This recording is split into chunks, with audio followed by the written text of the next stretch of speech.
গত 3 দিন ধরে টানা বৃষ্টির জেরে ক্ষতিগ্রস্ত ঝাড়খণ্ড, বিপর্যস্ত সেখানকার জনজীবন।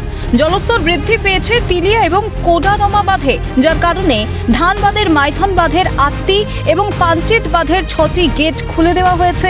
পাশাপাশি পশ্চিমবঙ্গের দুর্গাপুর এবং বর্ধমানের নিচু এলাকার লোকজনকেও সতর্ক করা হয়েছে বলে জানা যায়।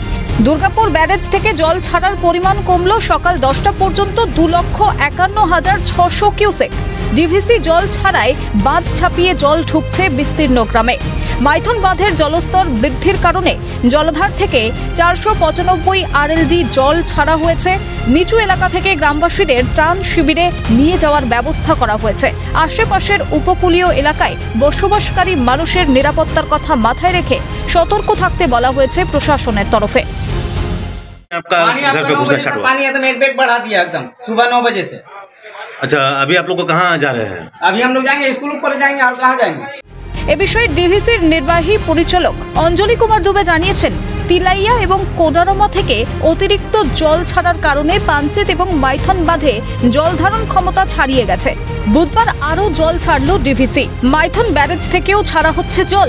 মাইথন পাঞ্চেত মিলিয়ে 1.5 লক্ষ কিউসেক জল ছাড়া হয়েছে। শুধু বুধের সকালেই মাইথন থেকে ছাড়া হয়েছে 40,000 কিউসেক জল। रात भर में जो है माइथन और पंचायत में कैचमेंट में बहुत बारिश हुई है, तो अचानक बहुत कम समय में बहुत अधिक बारिश हो गई। उसके चलते हम लोगों को डिस्चार्ज बढ़ाना पड़ा, और नहीं बढ़ाते तो हम लोग 495 फीट जो माइथन का RL है उसको क्रॉस करना पड़ता है। हमें खोला गया है, ये 12 साल के बाद ये दृश्य देखने को मिला। कैसा लग रहा है?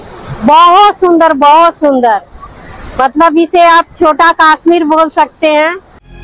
এদিকে মাইথন ড্যাম এবং পাঞ্চেত ড্যামের গেট খোলার কারণে উচ্ছ্বাস পর্যটকদের।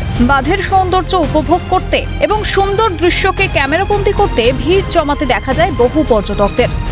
অনুজিৎ সেনের রিপোর্ট, ক্যালকাটা নিউজ।